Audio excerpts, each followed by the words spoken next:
Oh my god! Oh my god! Oh my god! Guys, it's a big one. It's gonna blow. Oh my god! It's gonna fucking. Oh my god! Wait. It's burning! It's so hot! Oh my god!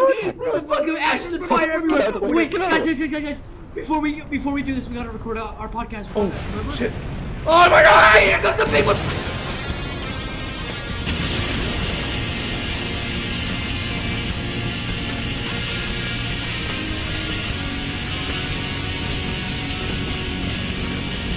Yeah, welcome back to episode 31. You may be scratching your head and wondering why we did that ridiculous stunt of surviving a volcano. Not really surviving, we all died. Volcano apocalypse. I mean, you actually might not be because you've read the title of the video or the title of the podcast. Today we're talking about disaster movies. And hey, 2021, right? What a disaster movie so far. No, but seriously. I love that we started our 2021 series of episodes by saying, "Hey guys, 2021, huh? Hey, good, bad? How's it going?"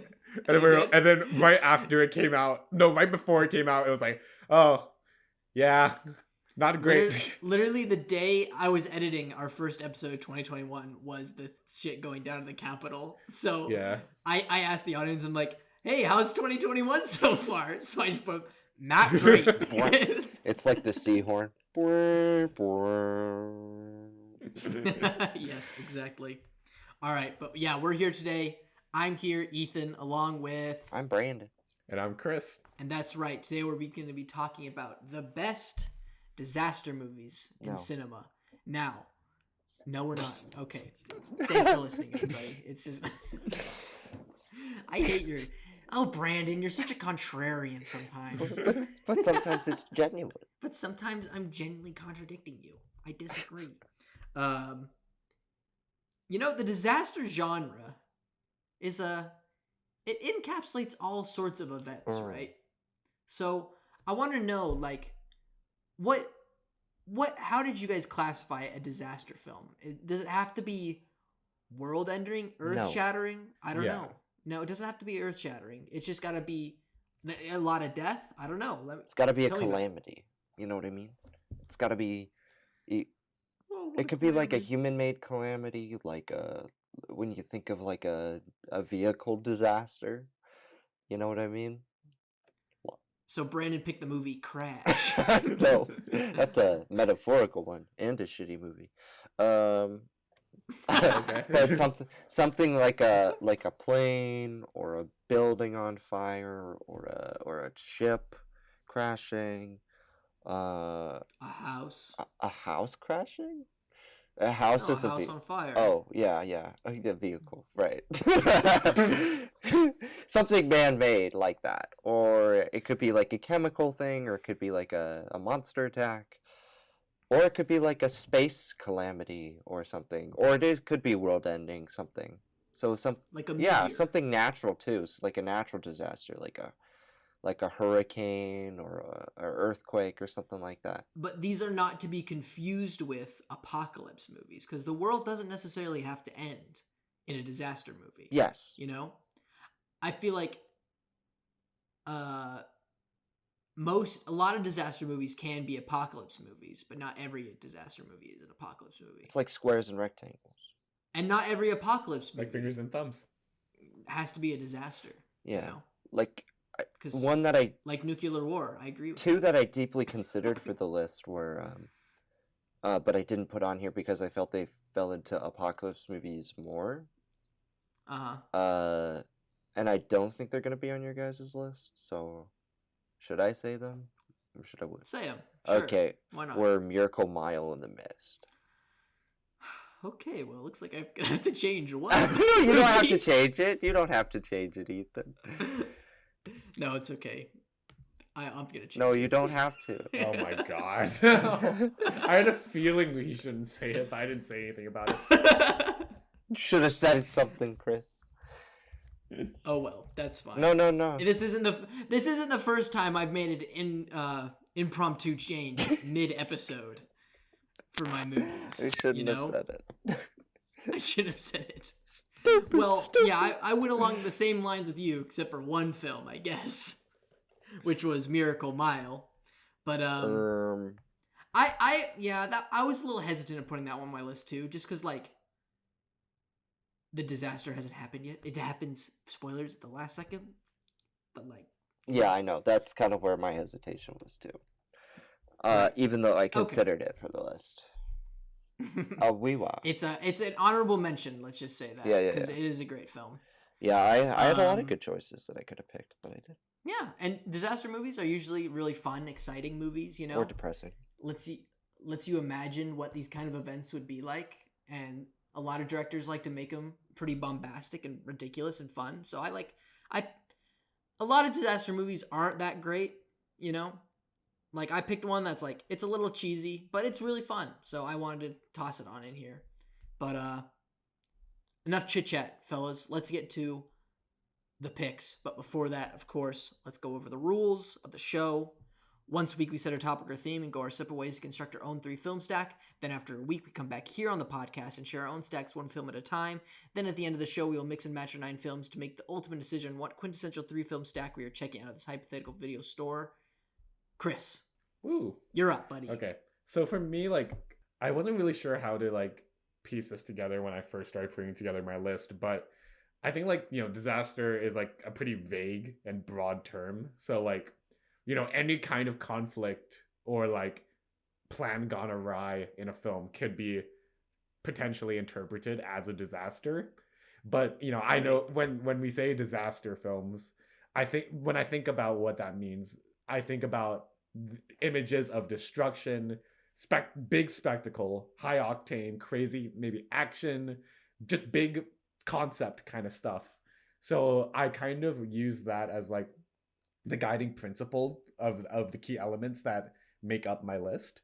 So I'm gonna start off with I think kind of like the quintessential disaster film that our generation of like especially when we were in middle school embraced. Yeah.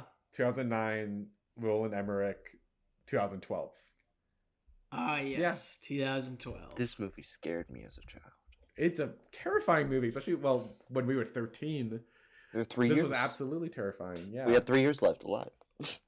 So yeah, I mean, okay, so 2012 is a movie directed by Roland Emmerich, and it's who's the same director as. Am I correct? Do you do Independence Day? Yeah. So yeah, he's 2012 basically known for this genre, I think. Yeah, he really is. And in this film, you kind of have like 2 narratives unfolding. One from the perspective of a character named Jackson, who's a father, estranged from his ex-wife and children, and a scientist played by Chiwetel Ejiofor, I believe. Yes. And yeah, it's kind of like this narrative about like first a father trying to save the lives of the people he loves and rekindle a broken relationship he had with them. And it's also about Chiwetel Ejiofor's character, kind of going about his role as the lead scientist, discovering what's about to happen, but also kind of like confronting like socioeconomic disparities between the rich and the poor. So it's actually like, it's a very like high octane spectacle driven movie, but there's also like this weird level of like heart and theme to it. Like it talks about environmentalism and social economics and humanity in a way that like I think is really well pronounced and well done, especially in a film where people really just came to this movie to see a giant tsunami or whatever. And like, on top of all that, yeah, the visual effects and everything just look fantastic to this day. Like they hold up. The image of a mega tsunami engulfing the Himalayas will never leave my mind, because for years I was terrified of tsunamis right after watching that movie. So, I will never forget that image because it was just both awe-inspiring but incredibly terrifying. So, I mean, yeah, Brandon, you're a bigger fan of this film. You're maybe even. Well, are you a bigger fan of this film than me? I don't know. What do you think of this movie? I genuinely I had a huge fear of this movie growing up. Like I think I've told you guys the story off podcasts before, but when I went to see, like, I was just starting to go see like movies that were PG-13 in theaters, and I remember seeing this trailer for it, and it was like 2008, 2009, so I was like 10 years old, right? And like I was terrified of like this because it like seemed so real. The way it was like marketed was like a Cloverfield type thing at first, before it was like about like real like story or disaster stuff. So I remember it being like this viral teaser, and I was like, "Is the world really gonna end?" And I remember going home, and my parents like having to like be like, "That's just a movie. Don't worry about it." But I was just like, "Oh, I'm never gonna get to experience my college years or my teen, my having an existential crisis." That's what you were because worried about. yeah, well then I Yeah. eventually saw this movie at uh I think when I was like 12 or 13, so it was around the time when it was gonna happen, right? And Uh-huh. I I really enjoyed it. You know, it's a pretty crazy movie. It gets your blood pumping. Most of the CGI is pretty good, even though like I think Roland Emmerich overuses sometimes. I think it's kind of fitting for this movie. And yes, like it's Mhm. not the best movie in the world. Like the cheesy subplots, there's a lot of them, but like it's a good movie about how humanity reacts to a disaster, and in the face of like essentially like the worst odds, if any, like how they handle the destruction of everything. Like how does life become for these people who are just trying to survive on Earth? You know, where do they go when they're desperate? And it's also a very classist movie if you look how the end transpires. Very akin to Oh what yeah. you're seeing in uh, the very crony capitalistic society we live in today, and how the world is genuinely corrupt when it comes to certain people. And yeah, it's fairly interesting stuff. I don't know about you, Yes. Ethan. I have seen this movie quite a lot since its conception because I had a friend who absolutely loved it. Um, That's cool. so that's pretty cool. So we watch. I used to go to his house a lot, and we'd always throw it on, and it's a fun time. But I can't really say in good conscience that it's like a good Mm-mm. movie. You know, it's definitely a guilty Oh, pleasure, but like the performances in that are hilariously bad most times. Like there's the Russian guy, the big Russian dad with his two boys and the little dog, Yeah. or the and he gets stepdad, who's the who's like stepdad. can fly a Who? plane, who's a doctor, who's Oh yeah. Yeah, that was yeah. Who's I? Who's the guy? The pickle guy who's the pickle Rick? guy? who lives in the RV. Oh, Oh, that's Woody Harrelson's Harrison, character. yeah. Woody Harrelson is in this Yeah. movie. I'm like, I know that's the guy that like I'd know, but I didn't know who he was at the time. So I'm like, look at this psycho dude in Yellowstone, and Yellowstone fucking blows up. I think that's my greatest apocalypse fear is when Yellowstone blows My up That's close because to your oh. house. that's yes, it's close to my house, but like Would you even so, like I think all of America is fucked when Yellowstone blows up. No, just w- Like half. it's would you say gonna be volcanoes bad. are your most feared natural disaster? Because mine is for sure a Hmm. tsunami. I don't fear. My most feared natural disaster. Um, no, I think mine would be a tsunami too. That just seems brutal. A volcano, I don't know. You could run away from. It's easier to run away from a volcano, but then like the thing that will really get used like the ashes and the air pollution, Yeah. you know. But a tsunami, you're fucked when you see one, you know. Yeah. Like it is so if you like see the winds turn directions, like they do it in Godzilla. They make a tsunami when he comes out of the water. Yeah, Remember in because he like steps 2014? up. Yeah. That scared the fuck out of me. I like that. That's cool. You like tsunamis? Well, I think that's. Brand's like, I want to catch the big wave. Brandon's running Surfer in with a Brandon. surfboard. I'm not afraid of Boogie up. anything. No, Yeah. I think I'm more of a. I'm afraid of like tornadoes. Yeah, Tornadoes. like Tornadoes, huh? Earth. Yeah. Tornadoes are pretty. I'm Scary. not a big like. For me, it's like yeah, tsunamis. You're either gonna die pretty instantaneously, or Mhm. you're gonna be flooded in on your roof. Uh, and Yeah. then with like earthquakes, there's no real like danger unless like a fault line cracks open the earth, which is very unlikely.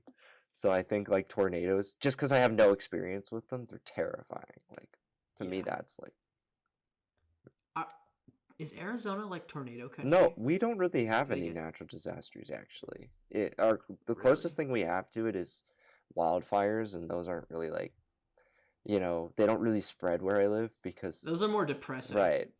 Yeah. Wildfires are just depressing. I think it's more disasters. human. Yeah. That's How more could we let this human happen? lately, anyway. Yeah. Hong Kong gets Um, typhoons, but nothing Yeah, else. I would really. get That's pretty cool. typhoons.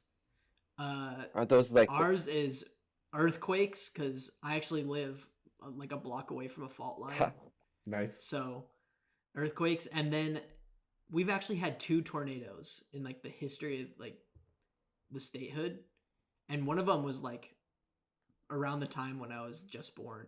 So, which is weird because like the tornado couldn't really do much because like Salt Lake City's kind of like in a bowl, so it's hard for like tornadoes to actually do shit. But like one snuck in one day and tore shit up. But you know what I'm saying? yeah, you know what I'm saying. But yeah, tornadoes are scary because like they're loud, Wait, was this about and they tear shit 2012? down. Oh, Anyways, right, yeah. 2012. So, yeah, 2012. Whatever. I don't Yeah. know. Great. Maybe we should rewatch it one day. got good graphics. I would love to Good rewatch it. graphics. I just think the background Yeah. actors in this movie are kind of crazy. Like, Yeah. there's like extras in this movie that are kind of weird. They're very like It'd be animated, awesome- like cartoony. Yeah. Like Yeah. the old It'd be- ladies that are driving in LA, and And then don't they get know- smashed into a fucking freeway. It would be cool now that we've lived in LA for a bit to see like How that it be goes. completely destroyed. Yeah. Well, that's my All first. right. pick. Eric Garcetti already did that. No, just kidding. Topical. Shut up. I'm just kidding. All right. So my first pick is Yeah. I wanted to pick. Well, this was actually my substitute for Miracle It's Mile. force majeure, is- isn't it? It's not force majeure. Even though that could be considered disaster film on more levels than one, but I didn't pick it. This is I wanted to pick a classic disaster film, like sort of like a 50s B movie disaster film, but I didn't want it to be a monster movie. So I picked this movie that I watched a while back at a film festival. It's a 1951 film directed by Rudolph Maté. It's called When Worlds Collide. So That's cool. what do you think happens in this movie? I think there's gonna be worlds that collide, like planets Yeah, that go. worlds Very Yeah. good. Yeah, that's it. So, the plot of this movie is I they win. see basically another planet hurtling towards Earth, and it's like a race against the clock for them to figure out how they're gonna get off the planet and like who they're gonna like leave the planet with. I don't remember if like I think they're like we can survive if we land on the other planet because the other planet is similar to our planet. It's bigger, so it won't take too much damage, Mm-hmm. So I think they try to figure out how to get on that planet before they get fucked up. By So that planet? what? By the planet? Yeah. thing? So imagine you're in like you're in my tiny Honda Fit, and we're racing towards a giant semi truck, Yeah. My first instinct would be I gotta find a way to get onto that semi truck so I don't get fucked, Well, okay, but right? Because the and I semi know- truck I will know be it's science fiction, but if it crashes into the planet, it's gonna be Well, fucked on the other they're planet. fine. too. They're fine by the end of the movie. Spoiler alert. Oh, okay. Because they build a rocket ship with like a ramp to ramp onto the other planet, and it's so stupid. And it has wacky characters and like lots of melodrama for a 50s B film, Mhm. And yeah, we watched it at there's this film festival in Utah where it's like it's called the Bicknell Film Festival. It's they celebrate the best of the worst, so they only play so bad it's good movies. So one year they did superhero movies where we watched Batman 66, the 90s Captain America film, and some other one. But this one we watched for disaster movies, When Worlds Collide. Then it was The Giant Claw, which is like Godzilla, but it's like a giant bird. And then I can't remember what the other one was, but it was like weird B movies, like Mystery Science Theater 3000 kind of movies, and it's a really good time. And I just have a good memory of watching this for the first time in a big. I watched this in the theater, and that was pretty cool. So That is uh, pretty cool. yeah. So I mean, if you want to dive deeper into like science fiction, uh, B movies like 50s science fiction, I'd recommend this one because it's fun time. It's a fun time. I just All want right. to point out something very random before we move on. So either you said the director of this, his name's Rudolph Mate. Yeah. So I don't know if you noticed about him, but he's also a very accomplished cinematographer. Really? He shot the movie The Passion of Joan of Arc. He did. Holy shit. Yeah, he's a very accomplished cinematographer. Yeah. What a downgrade. What a random thing. Oh, he did the 1932 Just kidding. Vampire. It's I kind of wanna like check that one how out. the DP for like all of the Dark Knight movies and Inception is also a director, but he's only directed one film so far. To be Oh, really? honest, Oh, out of yeah. all of the films to That shoot one in with Johnny history, Yeah. Portrait of Joan of Arc is probably one of the most influential on cinema. It is Yeah. it's a huge film for that. So there's just more clout to watch this movie. So the you go. cinematographer, Passion of Joan of Arc, directed it. So It doesn't mean it's gonna be good. yeah, I'm not guaranteeing because I haven't seen it probably since I was like 8 years old. So It probably Hey. terrified you at 8. no, I had a good time. Didn't Okay. terrify me. What did terrify me is when I watched when they held an alien festival at this Bicknell Film Festival, and we watched Killer Clowns from Outer Space, and that scarred me for life. Anyways, Brandon, take us into your first disaster movie. So first, I want to tackle the human element of disasters, like a man-made thing that happens and causes mayhem and destruction. So I picked the disaster artist. I'm joking, guys. What? It's Oh, funny. yeah, yeah, You yeah, like yeah. it. You like it. It was funny when I pitched it. You goof. It's What's a your real 20 movie? Yes, it's a real movie. No, I said, what's your real movie? Oh, it's a 2019 film. It's South Korean. It's called Exit. Exit. Mm-hmm. Have you ever heard of it? Exit through the gift shop? No. Okay, here we go. Tell us about it. So this is a action comedy disaster movie about a guy who is like kind of like stuck at 30 years old, essentially. Like he lives with his mom still. His whole family has kind of like moved on and grown up, and it's all because this guy has like struggled to live up to the expectations that his parents and that people around him set for him.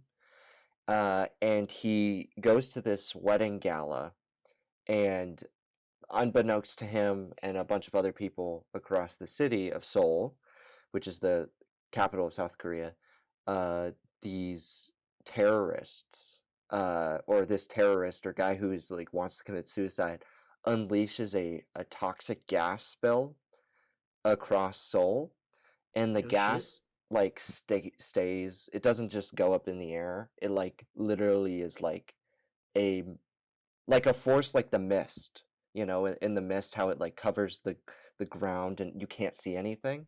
Oh, It's yeah. the same thing except it's toxic gas, and if it touches your skin it burns you and it kills you if you're not wearing a mask. So very very topical movie. Um but it's this movie about this family who's in this high rise trying to escape and get out of like Seoul essentially and get people to rescue them because of this naturally man or not a natural but a man-made disaster. So it's about this guy and his girlfriend, or not girlfriend, but love interest who he had a crush on, who just happens to be there trying to get through the city and essentially save their lives and their families. It's kind of great that, and nobody talks about it because it's new. I watched it for Korean cinema, and I Right. gotta say, like, I really, really fucked with it. So. I mean, I like the poster, you know? Mm-hmm. I don't know, just from like the banner image on Letterboxd and its poster, I get like Joe Cornish vibes from it. You know what I'm saying? I feel Like that. Attack the Block. I don't know. It feels like that, to be honest. Yeah? So it could have been inspired by that, or yeah, it could have been inspired by that, I think. But just it's funny, it's romantic, it's dramatic. But it's like it doesn't lose sight of like what a disaster movie is. Like there are consequences to it. It's not like everyone gets away scot-free. Right. But it is cheesy and like of course like I understand not everybody's gonna like the campiness of a disaster film sometimes. Right. I've so I haven't heard about this movie, but I have a friend and he might have been in the same class as you, Brandon, when when you guys screened this movie. His name's Cooper. Cooper. And yeah, he wrote like this was genuinely one of like the best rom-coms he's seen in the last like 20 years. Mm-hmm. Would you classify this film as like simultaneously a rom-com as well? Um, I don't think it like exactly fits it. Like definitely like a subgenre piece of it, but like I don't think the focus is necessarily on the romance. I think it's bolstered by the fact that this is a relationship that had already existed before, and it's just in a life or death situation. Um, this kind of this relationship can evolve and change because of the event, and it can teach you things about what you want and what you really are as like a real person. And I really found it compelling, even though like it is at times schlocky disaster movie. But I That highly sounds recommend it, interesting. guys. Yeah, You I gotta check it definitely out. want to check it out. Yeah. Definitely. All right, Chris, take us into your number 2. Cool. So my number 2, I decided to go for something honestly, okay, this is not a film I honestly think I will ever bring back to the show unless like a prompt fits it beautifully. Yeah. Ethan, I bet you don't know what I'm picking. There's no chance you're thinking the same movie. Really? I have no idea what you're gonna say. Okay. Well, the movie that I chose, I watched this movie on a plane on my way back from Hong Kong, on my way from Hong Kong back to the States. United And 93. Let's no. go. No, just kidding. No! God damn it. There's your 9/11 joke for this episode. But yeah, so it's a 2017 film directed by Joseph Kosinski, who also directed Tron Legacy. It is Only the Brave. Only the Brave. Yeah, so this was a movie I think that got swept under the rug. I think a lot of people, if you went to the movies around the time that this movie came out, I think you would have seen like a bunch of posters for this. I think everyone was cognizant that this movie came out, but no one went to go see it. Oh, I know this movie. And Yeah. I remember like pulling it up on my pulling it up on the screen of the of my plane and just being like, okay, you know what, I'm gonna give this a shot because like I think like it's a really cool concept. I think I'm sure it'll be fun. So I really went into it with that very much like I'm just here for the fun thrills of a disaster film. But what I got was a surprisingly down to earth drama as well. I know this film doesn't have like the world's greatest reviews. It has an average of 3.7 on Letterboxd. But for me, what really made this powerful to me is like I really felt like I got a sense for at least a few members of the Granite Mountain Hotshots, who are that's the name of like the crew that you get to know. And this is based on a true story as well of a set of firefighters in Arizona. Brandon, Yeah. were they like local heroes? When it happened. Dude, Arizona doesn't get many national news stories, right? Yeah. So it's not like we're like banner news. It's not like we're a coastal elite city, you know what I mean? Yeah. But or state.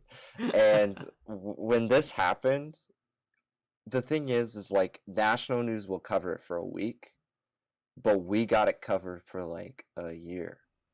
Nice. So Oh, every really? day on the news it was like, and in the news of the Granite Valley Hotshots, even though that this whole thing only took place over the course of like a few days. You know what I Mhm. mean? Like it was following the disaster and calamity and their families, and I was like, all right, enough. So I'm well acquainted with this story. Right. But yeah, I mean, like for me, like what really made this one powerful was like getting to know these individual characters on a more human level and kind of just like, getting that kind of down to earth drama that I wasn't expecting at all. And I think like, the film tonally balances this kind of realism and surrealism really well, and like I don't know, it really brought out an emotional response from me that I really just wasn't expecting at all. Granted, yeah, it's not a perfect movie. You know, there's definitely a lot of issues regarding like it's on like a pacing and like writing level. I do definitely think Josh Brolin and Miles Teller do a great job. But yeah, I mean, like, I have a great time with this movie. I know it's not a perfect movie at all, but like, I very much enjoy it. And Bernard, I know you've seen it. I think like you were like okay with it. Maybe you were exhausted from hearing about it all the time. But yeah, Ethan, what do you think? Well, disaster movies are a good they're a good thing in terms of exposing the human spirit, and our perseverance through fighting something that may seem out of our control. Maybe out of our control. What? Maybe out of our control? Maybe. Because sometimes at the end of these movies, we do persevere. That's why I said maybe. They seem like they're out of our control, but sometimes we persevere and we find entertainment in that. Yeah, I haven't seen this movie, but I remember seeing the trailers for it. And let me just say, like, forest firefighters, those guys are nuts. Those guys are crazy, Yeah, you gotta be a real, like, daredevil. And you gotta be a real, like, fucking outdoorsman for that shit. Because, like... Playing with fire? Were they wild firefighters? No. Oh, they were just normal firefighters? No, they were smoke jumpers. They were smoke jumpers. I bet you don't know what that means, because I didn't either. Then why isn't the movie playing with smoke? It's not... Anyways. Yeah. I would hate to be a wild firefighter. That's all I have to say about it. It's a good movie. Yeah. I just don't... I think it just hit Chris at the right time, and there are certain movies that do that with a lot of us, so... I mean, like, his personal connection with it works. It's a good movie. I think it was swept under the rug because it was a September movie. Yeah. And typically that happens with movies if they're good in January or September, because, that's when studios kind of dump mid-budget releases or small-budget releases because people don't go see movies usually. And I remember it coming out in theaters and, like, nobody saw it, even though... Well, no, everybody saw it. No, everybody saw it. It was pretty busy at my location. What am I talking about? Well, it was like the, Arizona, I mean, it was, like, yeah, the local heroes. Right. And it satisfied our primary demographic of 65 and older. Like me? Yeah. Yeah, no. 65 and older white people. And I'm talking not young adult Chinese men. Exactly, Chris. No, but it's a good movie, and yeah, they were heroes. It's just, Yeah. You just have no respect for firemen. No. Yeah, exactly. No, no, I just, I've heard the story, so it was like it wasn't as impactful because I had already like been well acquainted with everything. Yeah, I was full. I'm not gonna lie, I didn't know it was a true story until the credits rolled. When it was like honoring the Mountain Valley Hotshots, I was like, what happened? Oh my God. And then they show the pictures of the cast and like their real life counterparts. Like, yeah, he looks just like him. Anyway, one of my family members knew one of the spouses. Was it Josh Brolin? No. Brandon's dad looks a lot like Josh Brolin in this movie. My whole family looks like the people in this movie. Your whole family looks like Josh. My whole family looks like Josh Brolin. That means nothing. They do. What? Even your mom? Your mom looks like Josh Brolin? I'm talking about my dad's brothers. Oh, yeah. Shout out to Uncle Chris. Uncle Josh Brolin. Uncle Josh Brolin. All right, go on to the next movie. Moving on. My next pick is a 2019 film. Did we ask? Oh, no, but I'm just participating in the show, so I'm just talking about my movie. Okay. My film's a 2019 film. When I saw this in theaters, I thought it was going to be complete schlock. Just typical summer blockbuster, modern summer blockbuster that just won't mean anything. But what I found here was something that's been missing in cinema for a while. I know Brandon didn't like this movie, but it was sort of it recaptured the B movie that has been missed in this 21st century, I feel. The Bean. Yeah, the B movie. It's not Oh, the B movie. Like, it's sort of like the genre of B movies, you know, where it's like I thought you said the Bean movie. the Bean movie. No. Where it's The super Mr. high Bean concept. holiday movie. It's super high concept, predictable. The dialogue can be 50-50, but the direction just lets you have a fantastic fine. Yeah, fantastic fine. Here you go, $100. Thanks for watching the movie. No, a fantastic time. That is the 2019 film directed by Alexandre Aja, Crawl. Now, what I love about this movie is a lot of monster movies can be disaster movies because the monster is the disaster. But this is a natural disaster movie about a big hurricane storm that sweeps in a bunch of alligators, and then they become the danger as well as the storm. And this movie is very good at knowing what its budget is. It keeps its characters in a claustrophobic space, you know, so they don't have to spend too much on the budget. They can put all their budget on the alligators. And the first half of this movie is just this girl trapped in it, like sort of like a basement. Not really like a basement, like a room, but like, you know, beneath your house where there's all the pipes and shit and you can't really get to anywhere. So she's stuck in there with two alligators in like the dark, and she has to get her dad, who is like has a broken leg or something, out of there. And the first half of this movie is her just like trying to figure out how she can outsmart these gators, you know? And these gators are fucking terrifying because they're huge. They're Florida gators, you know? And they can kill you in the dark, you know? Gators are terrifying. I think alligators are scarier than sharks. I would rather be in the ocean with a great white than in a river with a gator. What do you guys think? So I haven't seen this movie, but I remember seeing a bunch of trailers for it and thinking like, that looks like so much fun. Like, I gotta go see this, but it just never really happened for me. But you know, like, I think Joey and Tori give it like fantastic reviews. Brandon, you gave it like a Joker level review. It's a movie.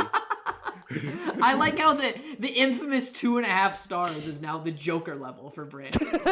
It's the benchmark for Brandon, I feel like. It's like, Joker is it's like not most good, but medium. it's not bad. Like, it'll do. It's a movie. If you want to Yeah. watch a movie. So, but no, I like, Ethan, I totally like get like why this would be on your list, because it's like the thunderstorm, or was it a hurricane that swept it in? Like, what was it? So yeah, the hurricane floods all these houses. Right. And it brings the water levels up for the alligators So that to the come alligators out can come and in. go into these houses and hang out and like start laying Right. eggs and stuff. Yeah. Yeah. And so like, it's- you know, that's, I mean, I've been to Florida before, so I've seen, and like, I've been to an alligator park, Oh yeah, how was that? like that in Morocco. Scary as shit. It's really funny watching an alligator slide down a slide, though. It's really fun. The gator if you- slide. the Put in gator the slide, gator yeah. slide. Boo boo boo. Gator slide. I was there. Look, there's Chris going down the gator slide on a gator. Woohoo! Okay. But no, like, I totally get like what you would say, and I've always been fascinated and terrified simultaneously of sharks, but I totally get what you mean by like, yeah, I ain't getting in the fucking water with a crocodile / alligator. Because it's Like, just those- it's a shark with legs. And You those know? things were alive when the dinosaurs were here. It's literally a dinosaur. They lived for a reason. Yes. Like, Sharks, You know, I and don't- also sharks and gators. Those are the only two dudes that have been Yeah. like the only predators that have been around since dinosaurs that's fucking Yeah. survived. and That's sharks are like fake. generally speaking, sharks won't attack unless you piss them off. An alligator will rip your leg off for fun. Yeah, You just guys because are you're s- there. You You know, guys Yeah, are it's like- scared. you can. There's a reason why people like cage dive with sharks, and there's no problem. You know, because the shark won't go after you. The shark will just be like, "Oh hi," you know. But Yeah. if you're gonna be around a gator, you gotta be like extra protected, you know, because if a gator sees you in its territory, it'll fucking go after you. It'll grab you. It does that, you know, that drowning The thing. death roll, isn't The it? death Yeah. roll, yeah. Ugh. And their jaws are so fucking strong. Not as strong as a hippo, but they're strong, you know. That's an Yeah. element on a roller coaster.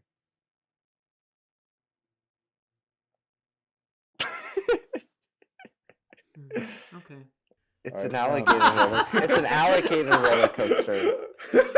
Is it The called the complete alligator? Indifference. No, on it's mine and it's Ethan's called face. iron gwazi, Iron Gwazi. which is not an alligator, but it's like themed after an alligator. So because like the sign, and so like, but it's got an element on it called the death roll. So I thought that was pretty cool. Have you been on it? No, because it hasn't opened yet. No. It's new. Then who cares? Anyways, do. Brandon, what do you think about them? I'm just kidding. It's a movie. I know you think I'm it's a gonna movie. I'm gonna disagree with you on the fact that it's a B movie. Just because it's like a low budget movie doesn't mean it's B. Because like I don't get that feeling from it. You know, You I don't- think What do you classify I as feel a like B it's movie, I then? feel like it's taking itself seriously. You know, I don't think B movies take themselves seriously. I think this movie very much does. If you were in the theater that I was in, you would know this movie's not taking itself seriously. I mean, come on. No, I just think that's people interpreting the movie the way that they want to interpret the movie. Well, isn't that just all movies? No. Isn't meaning found in the relationship between the viewer and the movie? Well, that depends And on not what you're. meaning Yo, of the yo, movie that's itself? the Film studies? subjective mode Yeah. of interpretation, man. Yeah. No. This is where we have directorial intent with the auteur theory, and what we're moving on with Alexander the Oh, audience. Aha, yada it's not yada. not true. Cahiers do cinema. Fuck you. Yeah. But like it's a fine ass movie sometimes, I guess. Like I guess like there are certain sequences in it that are good, like the boat sequence where the people are looting At the gas station? Yeah. at the gas station and you can't really see anything. I think that elicits the most like excitement for me when you can't see the threat. I'm not really, it didn't really scare me or make me go ooh ah like even in a I think only yeah. the beginning scared me. But then once she gets out of that basement, I feel like you can tell that like the movie's trying to get you energized by like those people are like shitty people. I think they leave one of their friends behind or something like that. Yeah. I And mean, I had then a good time they get watching it with the terrorized person. by alligators. Yeah, I mean, I had a good time watching it with the friend I was with. It just yeah? like, for me, I feel like there are better disaster movies that capture the human element. Even though this one does do a decent job at that. I just thought it was like an okay movie. Like, I wouldn't say it's like great. I wouldn't say it's terrible. Like, it was much better than I thought it was gonna be. Right. But it wasn't like top tier in my opinion. Okay. All right. Well then, how about you tell me what a top tier disaster movie is, huh? Why don't you tell me? Oh what, boy, huh? let me do that. No, come on. No, Come come right to my face and tell me No, what a you- top tier no, disaster movie okay. is. No, you Look at come me over right here. in the face. You, Look at I'm me looking right in at the you face. right in the face. You come No, over face. here. Look You at me. come over here. Hmm? Look at you. Now look over there. Now look at Chris. Jonathan. Now look at me. And you What is- tell me what is your what? top movie? What is going on? Okay. Speak! My movie is a 5-star Norwegian Swedish production from 2015. I give this movie 5 stars. I think it's Norwegian. His name is Roar Atag Hug. It's a 2015 film called The Wave. It's a The tsunami Wave. movie Oh. In Norway, huh? in Norway. So Ethan should connect with this film a little bit. Yeah. So essentially this is a movie about like a bunch of these natural disaster scientists who's like saying, oh, this stuff is due, this major catastrophe is due, we haven't had one in a while, but they don't take precautions because there's a bit of arrogance behind it, there's a bit of complacency behind the fact that you really don't prepare for things until it's too late sometimes. And in this case there's this giant avalanche in a fjord in Norway that essentially Fjords. that causes a wave, a tidal wave, to head toward this valley town, which is in from that fjord like a lot. So it's about this family who tries to escape from this event while this is happening, and of course, you would assume that a tsunami is quite short, and how can you make a whole movie out of it? Well, like the first 20 or 30 minutes is like about establishing these scientists and like the actual science that goes into this stuff, as well as the characters, of course. In that sense, it's a little bit like Shin Godzilla in a way, of how it like develops characters and what are you, Muttley from Vikings? Put him on screen. but like they're developing the characters and the science and stuff, and then like the second third is like about the disasters start to happen and like how do humans handle that, and then the third act is of course like the big escape from hell scenario that you don't want to see. But it's definitely a great movie about the human spirit. It's really sad, but also really like telling. It's also a good warning about climate change because it has a message about that too because of where Norway is and how the globe is kind of contributing to the change in that region and Oh how yeah. humanity needs to start paying attention to it. Even though I think it's a fictional story, but it's based on something like a historical event that did devastate a lot of Norwegians in like the early 1900s or something like that. So I found that very interesting. Yeah. I remember a lot of online critics were talking about this movie when it came out in 2015. I don't think I ever went around to see it, but I know I have to because it looks cool and it's Norway. So bada bing bada boom. It's weird that they do like a typhoon or tsunami movie. What's the difference between a typhoon and a tsunami? Does anyone know? I think a typhoon's more of a tropical version of a tsunami, right, Chris? Oh, Because really? Yeah. if it's near the it's if it's either south or at the equator, that's It's a when they typhoon. consider it a typhoon. But like you have tsunamis in like Japan and Norway, and you Interesting. yeah, so stuff like that. You rarely see Okay. them in North America though. So this is a tsunami movie. Okay, got it, got it, got it. Right. Yeah, it's But usually, it's weird to see that instead of a blizzard movie. That's something you associate like snow. But I guess it is. I It is mean, kind of snow because it's because an avalanche that avalanche, starts yeah, it. because it's like Yeah. Interesting. it's a very interesting movie, and like I don't really think a lot of disaster movies like that take themselves seriously work. Like if you take it too seriously, like I think it kind of loses the fun of a disaster movie. But but they also present you with like this morbid curiosity. You know what I mean? Of Yeah. what could happen and how people handle something so dire and devastating. Mhm. And I think it works really well here to the point where it's like it's not laughably trying to take itself seriously. It like genuinely does, and you feel for the characters, and it doesn't lose sight of the fact of the disaster and the human characters at the same time. Whereas some movies get sometimes caught up in the spectacle, and while entertaining, a film like 2012 is like a great disaster movie because of the spectacle, not because of the story and characters. Right. I But think this is Ah. both. So one thing I find really interesting about like looking at this is like the like I feel like a lot of disaster movies that have like populated the genre often come from like film industries that are very well developed or like decently developed, like the United States, the UK, Australia, China, Korea, etc. sometimes India. Yeah, and but like off rarely do you ever see a disaster film that is like at least decently well made, like at least or within its like larger like the production budget and whatnot, coming from a smaller country. But the fact that Norway, at least if I take your word for it, Brandon, which I do, being able to pull that off, like that's really interesting to me. And also, like, is this movie part of like a trilogy? Because it says in related films is The Quake and The Tunnel. Okay. From what my understanding is like they're not connected to each other, but the director, like, upon the success of this movie, wanted to make a movie, another disaster movie. Like he's like the Norwegian Roland Emmerich or something like that. So I Ah. don't think it's like a direct like correlation, but I think it like it's a very realistic and kind of like serious type of disaster movie genre that he's creating, but I don't think they're related films. I haven't seen them, but that's my understanding based on what I've heard. Because we would have heard if there was a Wave sequel, or I would have heard at least. I don't know you guys. I would have Cool, heard. great, You big news. You you think there's some sort of like film snob that only watches Norwegian disaster films? Yes. I You know, wonder. I can there's like imagine. there's like your typical.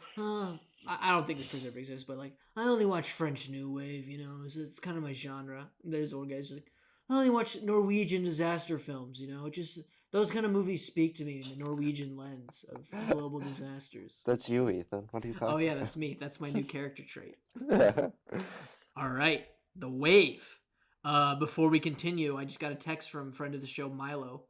He's telling me to tell Brandon to watch his back And he tells Chris that I say hi. Oh, hi, Milo. Why do I need to watch my back? Oh, what a lovely guy.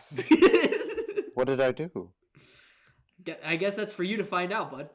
Let me post I love on how this, like the even Stack like Twitter account. our mutual friends like have such funny like impressions of what Brandon and I are like and Yeah. treat us accordingly. I think like they know Brandon as like someone they can like really have fun and like fuck around with like crazy. But for Yeah. me, it's just kind of like, oh, nice guy. He's the nice guy. The pleasant guy, and then there's like, and then there's Brandon. I'm just kidding. I'm kidding, Brandon. You're sweet. You're sweet.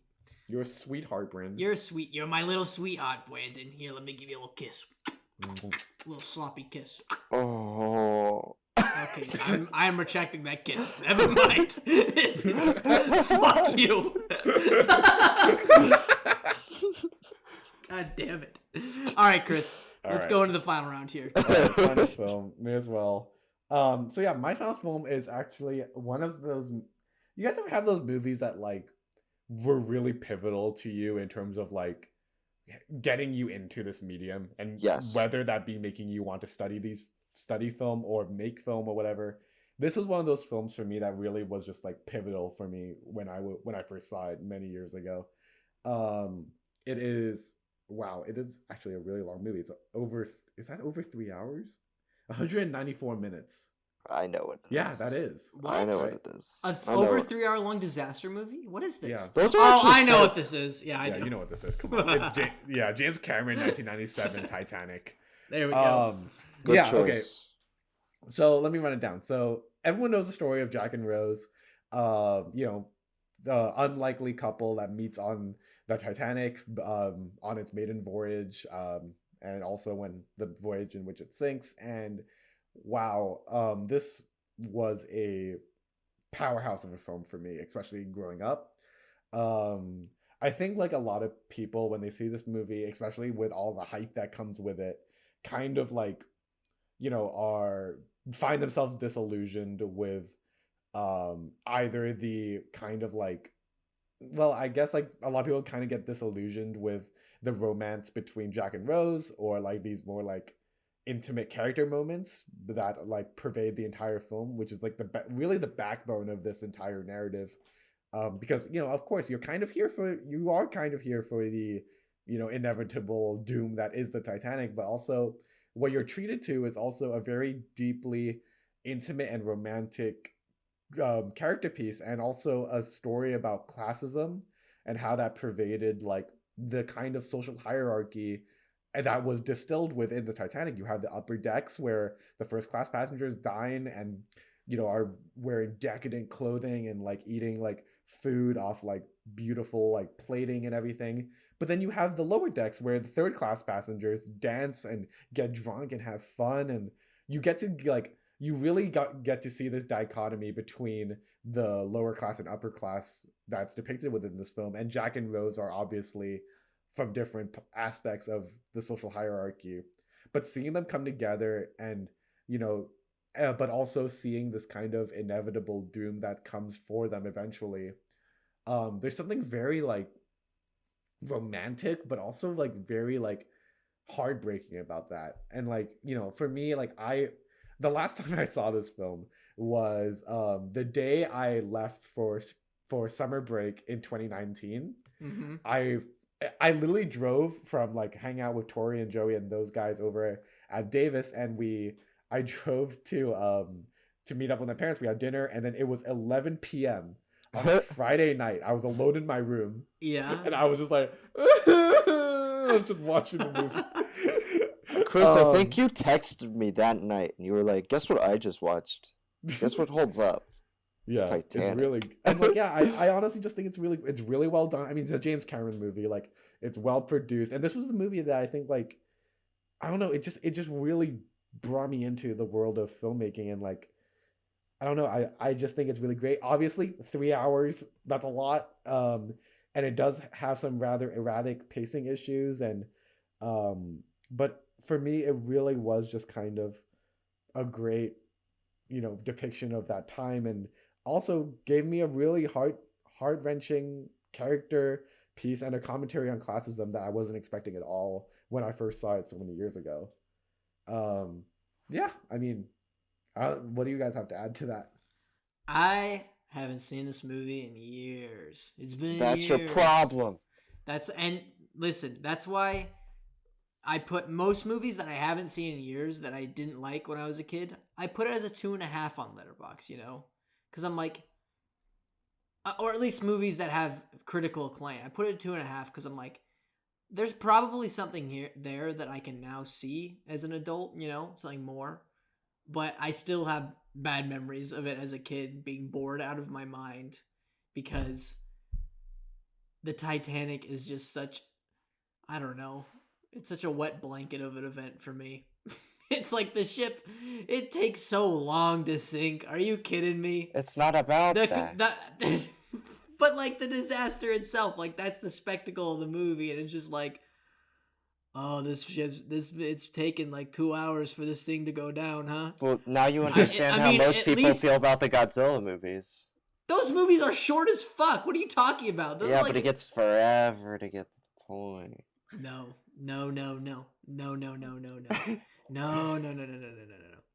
But I was gonna say, shut up.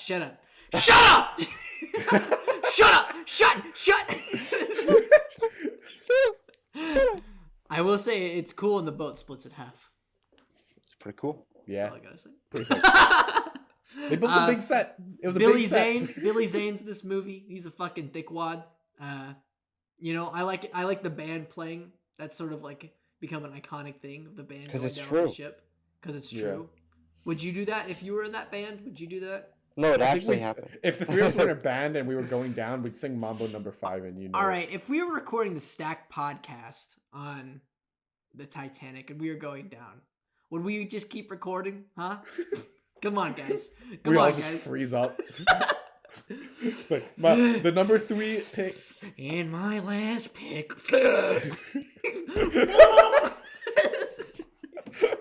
We are in the background. It is a disaster. That's how we should open it. We're on the plank at the end of the movie. Yeah, I honestly don't have enough to say about this movie because I haven't seen it in so long, and it just bored the fuck out of me as a child. So maybe I need to watch it again. But when do I have 3 hours in my life these days? This was one of the first epic movies that I've ever seen. The first epic movies. Well, because really epic movie. Any movie longer than 3 hours you consider an epic, right? So this and Gone with the Wind were like the 2 longest movies that I had seen growing up, and I remember being super terrified of this movie because of ships crashing, and I was about to go on a cruise before this happened. Before I watched this, so that just gave me a very hard on. No, a bad feeling. Chub? Yeah, omen of sorts. Oh, okay. But my parents were like, "We're going to the Caribbean. There are no icebergs. Don't worry about it." But there is the Bermuda Triangle, so. Yeah, right. So I didn't know about that yet. No, no. But I saw Titanic, and I really like this movie. Like I cannot overstate that James Cameron is a master at what he does. Like I don't see the pacing issues with this movie personally, even though it's 3 hours long. Like I'm invested in the class's storytelling. I'm invested in the romance between Kate Winslet and Leonardo DiCaprio. I know it's like become like this very cliche, everybody knows the story thing. But I really dig it. And then the last third of the movie is just like Endgame, where it's like it's not They're here! Titanic, assemble! All the people are lining up on the boat while it's going down. Bam, bam, bam, bam. As they're facing the water. Let's do this! Ah! I mean in the sense of fan service or whatever. Fan service? Fan service. Who was a fan of Titanic before the movie? I know that guy! This one's for all your real Titanic fans. I guess expectations being met by expectations. You mean like the scope of it all? Yeah, exactly. Okay, exactly. That makes sense. How could you have ever portrayed it anything like this? The disaster is shown so perfectly that you're like so satisfied. You know what I mean? It's I get that. It's exactly what you would have wanted. Exactly. Even though it's a terrible occurrence that it really happened. It's just like it's a very scientifically accurate version of what happened too, based on what research we've uncovered about the Titanic since, and I really liked it. I mean, it's a through and through good movie. It deserved Best Picture in '97.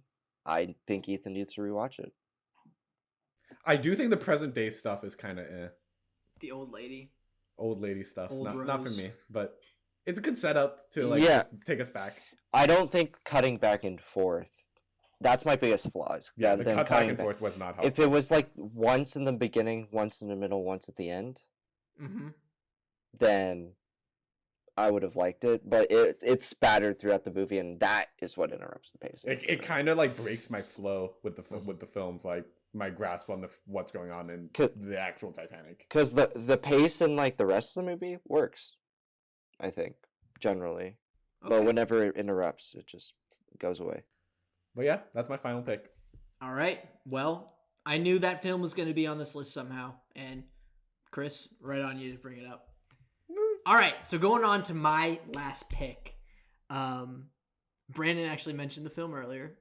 Way to spoil it, Brandon. And you knew that a Godzilla film had to be on this list if you know me and talking disaster movies. But I wanted to pick the scariest Godzilla movie, and I feel like the most disaster movie Godzilla movie, besides the original. And that is, of course, Hideki Anno's 2016 Shin Godzilla. Now, I rewatched this film the other day just because, I watched all of Evangelion, and my God, what a fucking masterpiece. Chris, watch And it. I can't get that movie, End of Evangelion, and I can't get the show out of my mind. I'm listening to the soundtrack 24/7. I'm crying to myself before I go to bed because I'm listening to it because it's fucking depressing, but it's also so beautiful. Anyways. Stop it. So yeah, I wanted to revisit this Godzilla film because I hadn't seen it in a couple of years. And I gotta say, I was floored. I was absolutely floored by this second time around. Just because Hideki Anno is such an ethereal filmmaker, I gotta say. He knows how to balance existentialism with the human condition so well, in Evangelion at least. And for Shin Godzilla, this is a lot more of a political film, It's a direct response to how the Japanese government handled those big earthquakes and tsunamis that hit their country. I think, what year was that when that happened? Was that like 2012? I think it was like the mid 2010s. 2014 or something like that? Yeah, because the one that caused the nuclear meltdown. I know what you're talking about. Yeah. I think it was like 2014, like Yeah. around Godzilla coming out. And so the whole movie the American one, by the way. It's this really great pace film of this interesting take on Godzilla as a creature that like is ever evolving and ever changing.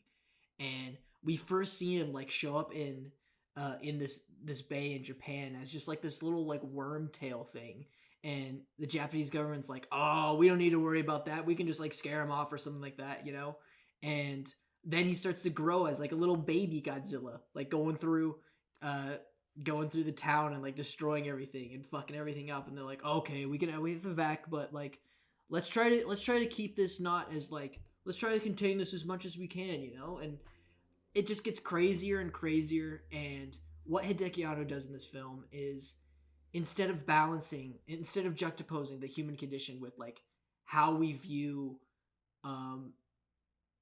our own like being as humans, and like facing our like how we were created and like what will destroy us.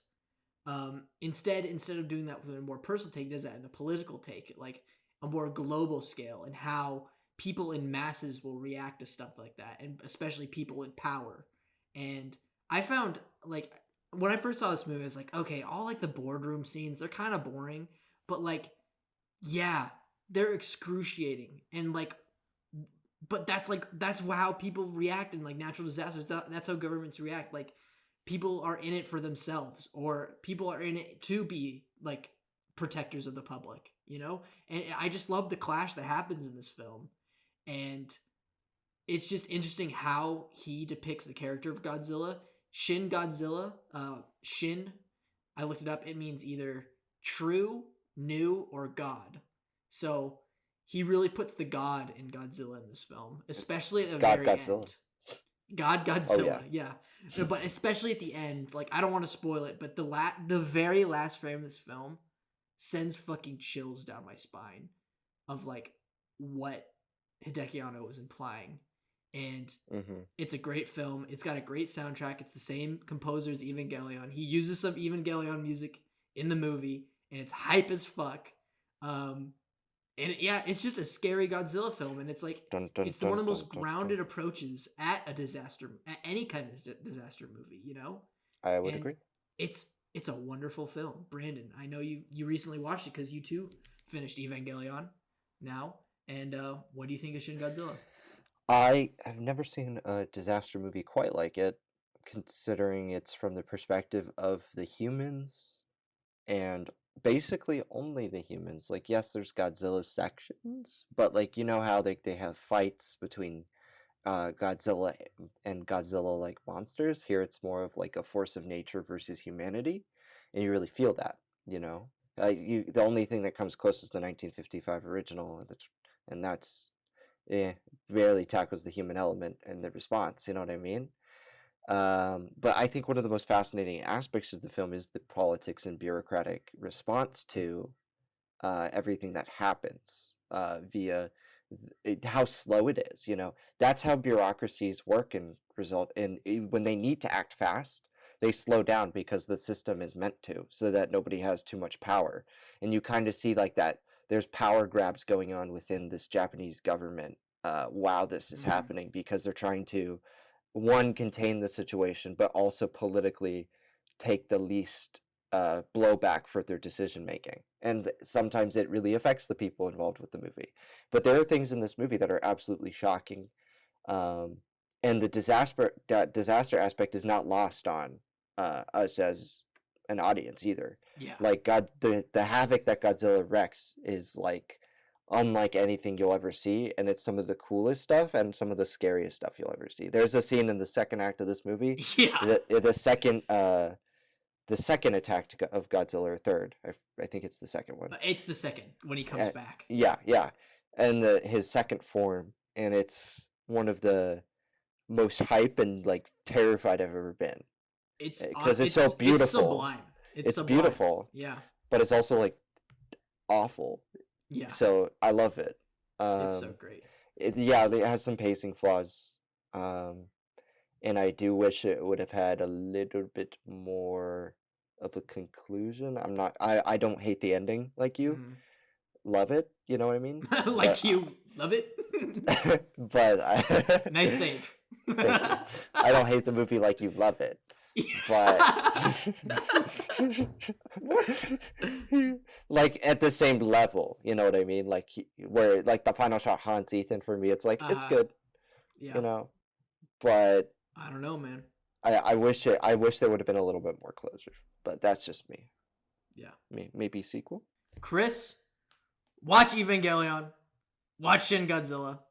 Hideki Anno, he is an amazing filmmaker. You gotta check it out.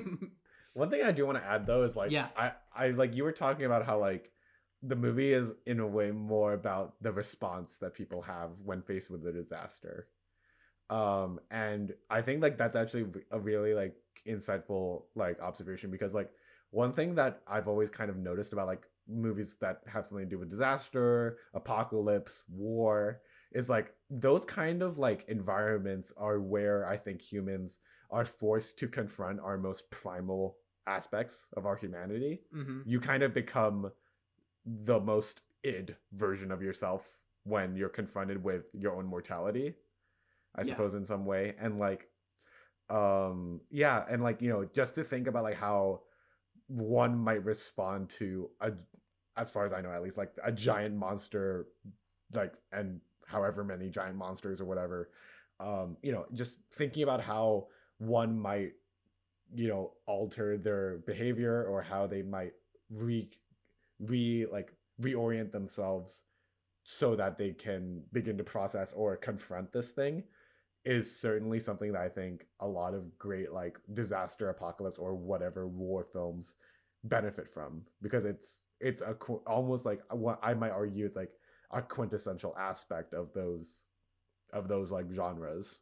Absolutely. So yeah, that sounds really interesting. Yeah, and it's not to say that like every like government official in this movie is corrupt. Like I think No. one of my favorite aspects of the movie is the character that's like who understands that government is public service, you know, and that sure he does want to get ahead down the line, but like his main focus during the situation is serving the public, you know, while a lot of others don't. Like Ano is basically saying we need our government to be more like this guy, you know, instead of these guys. And it's wonderful. That's a reaction, I think, to just the state of politics and the rise of the far right. And the anti-government people on the far left too. Yeah. So okay. Cool. Well, Brandon, why don't you wrap it up for us with your last pick? Okay. My last pick is a 90. Scratch his head. My last pick is a 1998. I think it's female-directed film. Yes. Science fiction disaster film. It's one of those asteroids coming to Earth movie. I got Deep Impact. Deep Impact. Have you guys heard of this film? I've heard of it, but I saw the other asteroid film. Oh, you saw Armageddon. I've seen Armageddon, but not Deep Impact. Yeah. So well, you've seen the worst one, so yeah, I probably have. Tell us about Deep Impact. Okay, so Deep Impact is similar to Armageddon, a film about an asteroid heading towards Earth, and it's about human response to that. Like much like a lot of spectacle and disaster movies, it's not really till the last third of the movie where you really get the disaster aspect of the movie, but it's about that lead up and how do humans react to that knowledge, and do scientists try and stop it, and what's their goal to stop it, and what's the contingency if it doesn't happen. I think Shin Godzilla is a really good comparison because of that, because I think it is focused more on the governmental aspect rather than the stopping it aspect, which is probably the majority of Armageddon from what I've come to believe about that movie. It's like about stopping the asteroid. And with the this romance movie, between Ben Affleck and Liv Tyler. I like Animal Crackers. There's a Criterion release of that movie. Deep Impact is just like a very human film. You know, the first 2/3 of the movie are very much about like, how do we prepare for this? Can we stop it? And what happens, I'm not going to spoil it, but it is not what you typically see in disaster movies of this nature, especially like the big spectacle blockbuster ones. You know, right. you expect it to go one way, like, but it chooses both in a way. It chooses both endings you'd naturally have for a disaster film, and it's kind of compelling in that way.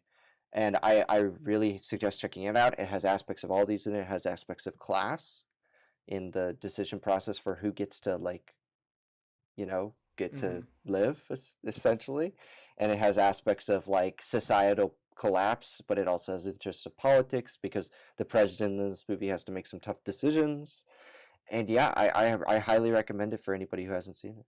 Damn. I'm always so impressed with films that can make a plot around a meteor falling, you know?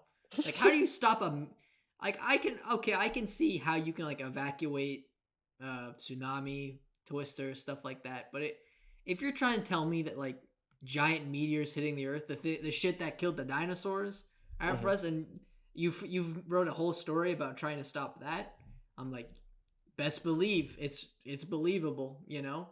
And I didn't get that with Armageddon, so Deep Impact, I like the political aspect that surely was missed in Armageddon. So yeah, color me interested, Brandon.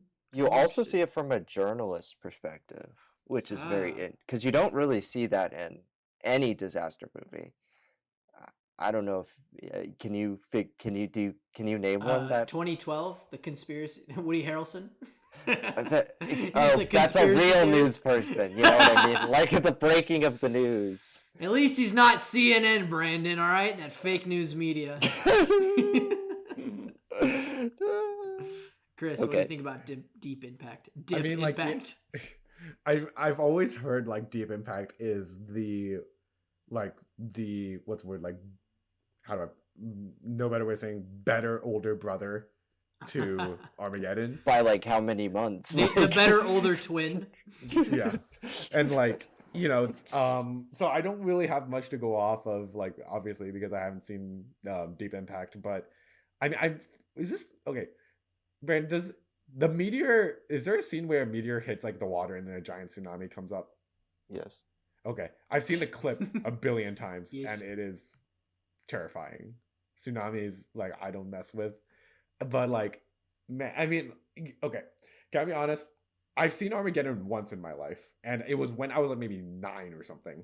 Yeah. And I remember when have we all seen Armageddon? Yeah. Okay, and I'm gonna spoil Armageddon because frankly I don't think anyone gives a shit. Armageddon. You know how at the end Bruce Willis sacrifices himself so that Yes. his son-in-law can go back home and be with his daughter. What Yeah. fucking baby. I remember as a kid I was like, yo, that's a good ass dad. I love this movie. That's a good ass dad. Remember Steve Buscemi in that movie? Yeah, Steve was in this movie. He was a little rat in that movie, and Ben I'm not Affleck talking and about Charlotte Liv Tyler are in this too. It's a good ass movie. On Owen Wilson. I saw the logo. Is it a Universal movie? Let me check. If so, damn, No, it's a it's good not. ass movie. Damn it, yeah, It's fuck not. it, hate it, sucks, awful movie. It's a good ass. All right, Searching was a Universal movie. and it was a good ass movie. That is a good ass movie. Good ass movie. All All right. right. So we have all of our picks. So let's run them down before we get to figuring out what our final stack is. Chris, shut up. All right. So my films are 2012, Only the Brave, and Titanic. Okay. And my films are When Worlds Collide, You'll Laugh So Hard, You Swear You Die. SpongeBob reference for you there. Crawl, and Shin Godzilla. Mine were Exit, The Wave, Uh-huh. and Deep Impact. Okay. All right. Do you like it? I haven't seen any of your movies. Is Good. that a first where I haven't seen any of someone's picks? I think it might be. Good. I think I need to get I think I need to Keep fire it. myself. I'm not fit for this podcast. I haven't seen enough movies. Invoke the 25th Amendment. Well, to be fair, Chris hasn't seen them either, so that means we both quit. Just a All right, have one fun, Barry. It's like actually, okay, so for today's stack, we're just gonna choose one. Just a Brandon only stack. It's like 10 minutes long. Welcome everyone to Stacked. I'm your host Brandon. Now my picks for this week. All right. All I'm gonna say is the only movie that I think has to be on this list for my stack is Shin Godzilla. I don't care. think Titanic needs to be here. And you want Titanic? I want Titanic. What do I you can want, get- Brandon? I can get behind those. What about okay? No, I can How get about- behind those. I just how don't know about which would Deep fit. Impact, Titanic, and Shin. And Shin, Or wait, Brandon, the Norwegian film, The Wave. The Wave. The Wave. That might be interesting. Okay, here's what I'm Do thinking. we want to diversify in the disasters? Because That's what I I'm like thinking. Titanic. Titanic's very, it's a smaller scale disaster, even though it's a big boat. But in the grand scheme of all these A disasters, big boat. even though it's a big boat, it was very small disaster. Okay. And Shin Godzilla, that's like, that's a mid-sized- monster. That's a monster disaster. A natural Mhm. disaster in that way. What do you want? The Wave or Deep Impact? Or Exit? I'm fine with. I don't think Exit works because we've already got a man-made, monster-made That's true. disaster because Exit kind of plays into both. It's a different tone from the ones that you guys want, but I don't. It would be a good palate cleanser, but I just don't think. I think we want to diversify our lineup a little bit in terms of like what kind of disaster, Yeah. and that's why I'm choosing Twister, starring Bill Paxton. No, just Boom. kidding. No, just kidding. I'm actually surprised no one picked that. It's like the classic. It is that and Independence Day and Day After Tomorrow. All those disasters. Is Independence Day a disaster movie? It's an Yeah. alien invasion movie. A building blows up, but it's not like A alien. building. Alien The White House, the Capitol building. and LA. another building. Okay, but then again, Ethan, in mine, a ship sinks. That's a disaster. I don't know. I feel like more people die on Independence Day. I'd consider that more. Alien invasions aren't really disasters. They're invasions. Well, here's what I'm gonna say. I'm gonna They're say blessings. They're blessings. I'm gonna say Deep Impact. You want Deep Impact? I think That's it's just. good. I think it's a space movie Yeah, that that's isn't true. really in space, but the disaster comes from space, Okay. and it also has a wave in it. So like, And honestly, I think that's a good ordering too. Like we're sort of going up in scale. You know what I'm saying?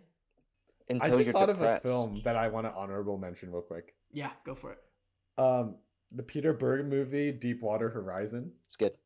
It's a good. I've seen Oh, yeah, with the oil tanker. I completely forgot about that one. Battleship. And also Battleship. But Yeah. anyway. Yeah.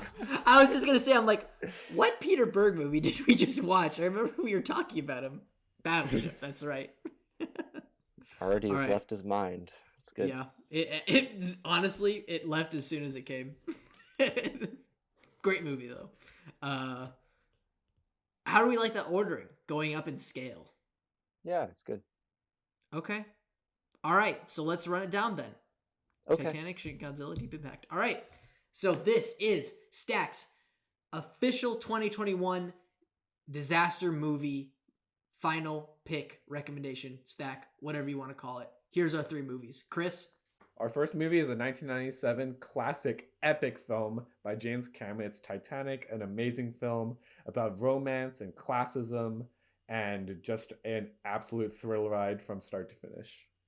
And our next film is from visionary director and animator Hideki Anno, tackling a classic property with a new spin. That's Shin Godzilla. It answers questions about what is our human reaction in face of catastrophic events and meeting our maker, and how our government is our government really here to serve and protect us or themselves? And our last film is a 1998 film about an impact so deep. Deep Impact. Oh, It's Ethan and I spoke so eloquently. And it's then- a movie that is both personal and epic on a scale untold. It's got a lot of focus on people who are journalists, people who are government officials, and people who are just civilians trying to get along in the world. Hopefully, you get something out of our final film in our stack. On a scale hitherto undreamt of. Thank you. Where is that from? That's from Infinity Oh, War. Thor. No, that's what Doctor Strange Yeah. says. When And Tony he's Stark's like, leaning against Yeah. the Did he- cauldron did of he the seriously Oh, no, cosmos. yeah, just that is say Doctor Strange, Hitherto yeah. undreamt of. Are you seriously touching the cauldron of whatever? Yeah. The cosmos. The cauldron of weed. Doctor Oh. Strange just has that. He found the Oh. weed. Oh! All right. And that We'll will do it report you for to this the episode DA. of Stacked, everyone. I hope you liked this very disastrous episode. Literally, because we talk about disaster movies, you know what I'm saying? So make sure to leave us what your favorite disaster movies are in any of the comments below, or tweet at us, Instagram us, Facebook us, as the Facebook moms would say, Facebook me, okay? Come on, Facebook Meme us. We like that. Meme us. Meme me. This is a meme! But also, thank you. We really appreciate you guys joining us for this ride. Yep, and this is the last episode, so bye. Bye. No, it's not. It's not. We'll be back next week.